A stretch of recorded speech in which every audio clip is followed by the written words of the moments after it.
Hi guys, welcome back to my channel. And have you ever wondered what male infertility is? Do you always want to know more about that? Well, stay tuned. I have a special guest who will just take us through that. We'll have a discussion about that, so stay tuned. Today we are going to talk about male infertility, and he's Steve. He's a very good friend of mine, and guys, he's not infertile. The fact that he's here doesn't mean that he's suffering from that. So welcome, Steve. You can say a thing and then we continue. Okay, my name is Steve Okumu. Linda is my best friend, Dr. Linda Opanga, and I'm so privileged to be in her show. So today, as she has told you, we're gonna tackle about male infertility. Today is just male only, boy child. Boy child, you're catered for at least for once on my channel. So first, I'm gonna ask her some questions about. So, Dr. Linda, people like to know what's infertility. So maybe can you just elaborate for us what's infertility, so that boy child outside here can know? Okay, so basically when someone says infertility, this is just the inability of a couple to conceive after having unprotected sexual intercourse for 1 year, and you're not on a contraceptive. So the criteria is, first of all, you must be having unprotected sex with your partner for a period of 1 year, and you're not supposed to be on a contraceptive, either the male or the female. No contraceptive, no condom, no pills, nothing. So when you've had that unprotected sex for a whole year and then you're not able to get pregnant, that's when we're saying you're infertile. So basically, if you have unprotected sex with your partner for 2 months and then you're not conceiving, you are not infertile. It has to be for 1 full year. 1 year. Yes. So like these shows I normally watch, someone maybe they get married, then you say like 1 or 2 years will get a baby. So they like it's as if they are referring to that. They are referring that to duration. That. Yes. Nice. So it has to be 1 year, guys. And if people are married, don't start pressuring them to get babies. You know the way aunties behave. I'd like even to know what are these, like the causes of infertility. So if you look at the male reproductive system in general, you can see there are actually different parts. The penis, you have the urethra, then you have the testes. So what are the functions, first of all? So the testes, this is where the sperms are usually produced, and then the penis is just for penetration and ejaculation, and then the passage of sperms, usually like the sperm is produced in the testes, and then it passes all the way from the testes to the epididymis, and then to the sperm duct, and then now to the urethra out of the penis. So along that path of production of sperm and up to when it's ejaculated, when you look at that path, you can actually get the causes of male infertility. So for example, it could be an issue of production of the sperm. We know very well that for the sperm to be produced, you have to have testosterone, which is a male hormone, which just helps in production of the sperm. So when you have an issue with production of testosterone, eventually it will affect your sperm production. Then number 2, when you're exposed to a lot of heat, yes, it actually is a risk factor it's usually a cause. So you see, your normal body temperature is 37 degrees Celsius, but for sperms to be produced, the scrotum has to have temperature of like 3.1 degrees less. So if you always go to the hot showers, if you shower like a lot of hot water, guys, avoid hot showers. Be like me. I don't do hot showers. Cold water. So if you shower a lot of hot water, and then if you go to these baths, like you go for a steam, you go for what, you're affecting your sperm production. Then now we've looked at production of the sperm, those 2 factors, and then when you go to the transport of the sperm. So there are usually people who have maybe issues with the epididymis or sperm duct. So maybe you are born with a defect of either, so you are unable to, the sperm is unable to pass well, or maybe you have an injury. People who do maybe sports and then it hurts you. Yeah, it could affect your sperm duct, and then you have an issue with the transport of the sperm. Yeah, and then we are also looking at now the ejaculation phase. So there are people who usually have erectile dysfunction. If you haven't watched that video, I did a video about erectile dysfunction. I'll link it up, then you can go and watch. So erectile dysfunction, then we have drugs. So there are some people who are on some type of drugs, they can affect your production of your sperm. Yeah, even people who are always on steroids. If you're a man, you're going to the gym and you're taking a lot of steroids, you might become infertile. Yeah, and then there's also a chance of exposure to radiation. So when people are exposed to a lot of x-rays, you're exposed to a lot of maybe ultrasounds, they usually affect your sperm production. Yeah, and then also some factors relate to the quality of the sperm. Yeah, so yes, you can produce the sperm, yes, you can get an erection, but there's an issue with the sperm quality. So first of all, there has to be a normal volume. There's usually a volume that you're supposed to produce, and then inside that volume, there's the number of sperms that are actually required. Because you see, it's like they're competing, yeah? Yeah, and then there's the morphology. Okay, by morphology, I mean the structure of the sperm. So the sperm usually has a head and a tail. And then you find some people have abnormal sperms. Not even some people, yeah, most men have abnormal sperms, yeah? But it's just, if you have many like abnormal sperm, maybe the head is too big, or there maybe it's two tails or something of the sort. Yeah, don't laugh, it's real. Yeah, like if you have such an issue, it could lead to your infertility. Yes. So it all relates about production of the sperm, transport, and then now the final ejaculation. Yeah. And my other question is, so like for us men, what's the, let's say, the diets that maybe we can eat, or so that we can prevent maybe infertility in future? You know, I can be here, I eat ugali daily, veggies, I just eat a nice meal, but in future I find myself that I'm not fertile, and that's so traumatizing. Yeah, it's traumatizing and so for sad. a man. Yeah. So maybe you can take us through the diets and how to how to go about it. Okay, fine. Yeah, so we've talked about now the causes, and then now when it comes to the treatment, this is where now the diet comes in. Yeah, so when they're treating for infertility, first of all, they also have to check your partner. Maybe it's you who's not the problem, it's your partner. Yeah, but once your partner is okay, then they'll start dwelling on you. First of all, they'll check what I had already said. Are you producing enough sperm?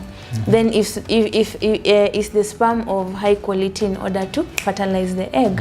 Yeah, and then what is also the total number of sperms that you're producing per the volume that you are. Maybe I can say, sorry, this is so big, but I can use it as an example. Maybe this is like the amount of sperm from here, the amount of semen that you're producing.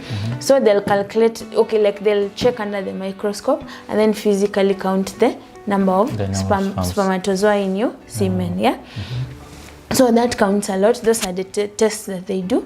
And then now for the treatment, they usually advise now a diet that is rich in folic acid.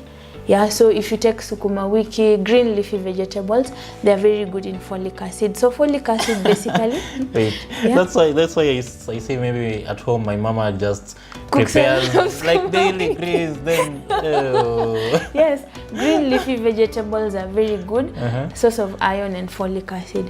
And iron and folic acid basically just help in maturation of the sperm and also just the structure of the sperm so that it can be well, And then also a lot of zinc, Then there's something called selenium. Then there's something called myo-inositol. So all of this, they're found in the normal diet. So fruits, vegetables, starch, okay, maybe you can eat a lot of starch, but most of it usually doesn't have like a lot of those ions. So you get them from other foods. Yeah, so basically just get foods that are rich in zinc, iron, selenium, and myo-inositol. Yeah. Wow. Yeah. So basically, when you look at the supplements, there are supplements that are usually given to men.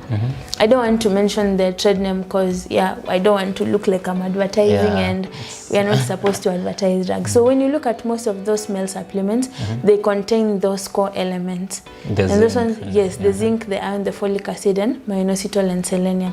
Because those are the basics that help in, first of all, production of the sperm, then movement of the sperm too. I forgot to mention movement of the sperm, because you can have a sperm but it's not able to move through like the vagina to the fallopian, to the uterus, to the fallopian tube, so that it can fertilize the egg. So also movement, they usually look at the motility of the sperm. So all those just help in general movement and all those steps for sperm production. And then I also forgot to mention something called Viagra. Yes. So it's a major cause of erectile dysfunction, and I talked about it in my previous video. So most boys at our age, they tend to abuse Viagra. I don't know who you're trying to please at a young age. At 20 something, what are you trying to achieve by indulging? So first of all, you're drinking alcohol, you're smoking, and then you go and overdose Viagra. You see, as the more you overdose Viagra, the more you become dependent on it. When you're depending on Viagra a lot, it will reach a point where you can't survive without it. So and that is how it's let's say it's addictive. Yes, it's addictive in nature. Because you see, let me just use this. You take Viagra, you go for maybe like 5 rounds. Without Viagra, just 1 round of maybe 10 minutes. So you see, someone becomes addicted to that. And when it reaches a point where maybe you're resistant to that, there's nothing much you can do, because you've been abusing it. And the more you abuse, the more you also increase the dose. And the more you increase the dose, you also are increasing the chances of you even getting a heart attack. Wow. Yes. There are instances where, like, I saw some article last month. There's a guy who overdosed Viagra and then he died. So guys, avoid Viagra. Avoid Viagra, because it's really not nice. Leave it for the old guys who are in their 50s. For you guys, I believe that you can do so well. Eat, do some exercises. Exercise. And another thing, alcohol and smoking, they also affect the DNA in your sperm. Wow. So they affect the DNA, and then it's the same way like radiation. Alcohol and smoking, they affect the DNA of the sperm, and it will eventually affect the quality of your sperm, and you won't be able to reproduce well. So whatever you're doing in your youth can affect you in your future. Just watch out on what you do. Nice. So my other question, it's about, let's say it's a question, but it's kind of off topic, but let me ask you. Fine. There's this thing called masturbation. Can masturbation cause infertility in some way or the other? So whatever I've had so many myths about masturbation and infertility, but ideally it should not cause infertility to you. But I've read of like some people who've said they used to masturbate a lot and then right now they're infertile. Cause me basically when you like masturbate, I did my research. When you masturbate a lot, I'm not saying I masturbate, I don't masturbate, but you just do research, because I have friends. Exactly. People who share their stories. You know the way the boys talk. So I have friends. We usually share a lot of stories.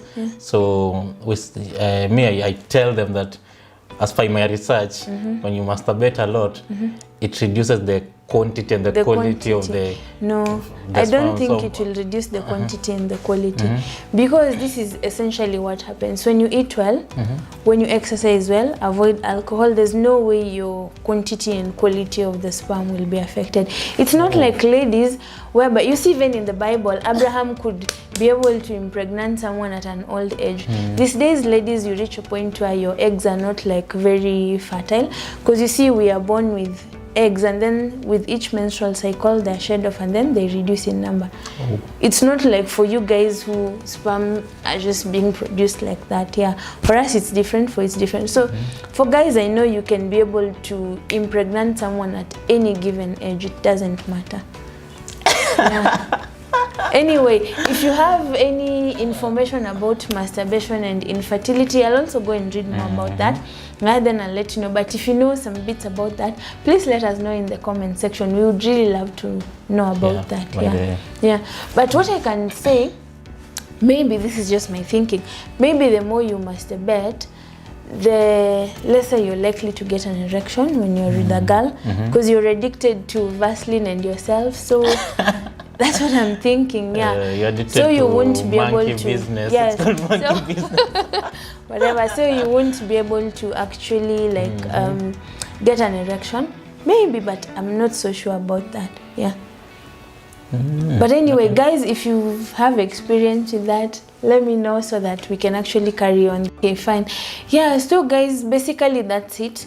The causes, signs and symptoms. Yeah, what are also the signs and symptoms of infertility, male infertility, by the way? So basically you'll be trying to get a lady pregnant and you're not able to get her pregnant. Yeah. And then they check the lady, they find the lady is okay. And then now they come and check you. So when they check you, they find maybe you have those abnormalities that I talked about earlier. That is how basically someone presents with that. Yeah, and also psychological stress. When you're stressed a lot, trust me, it can lead to infertility. Yes, a lot of too much stress. First of all, you won't even be able to have the psyche to do anything because you have a lot of stress. Yeah, so that can also be a factor to consider. So also let me tell you, when you have maybe anxiety, depression and these other diseases, they can affect you mentally, they can affect you physically in such a way that you won't even be able to do anything. For example, let's take a depressed person. You have a very low mood, you're not even able to talk to anyone, so it will all affect everything. And you know, in the end, it might present itself as erectile dysfunction. And erectile dysfunction in turn affects your infertility. Yeah. So guys, avoid stress. Yeah, avoid stress. Yeah. And the last treatment option is usually surgery. Yeah. Maybe if you are injured, or maybe if you are born with a defect in your fallopian tube, not fallopian tube, we are born with a defect in your reproductive system.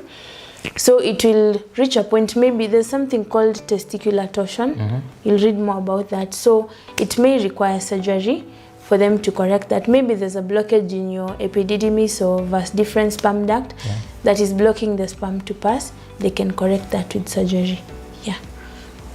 Yeah, so guys, being there no other business, I thank you for watching. Yeah, if you have any other issue, please let me know. If you have any question, anything, let me know in the comment section. Thank you, and make sure you give it a thumbs up if you like this video. Make sure you leave a comment and make sure you subscribe. Yeah, thank you so much. Yeah, sharing is caring. Make sure you share. Bye.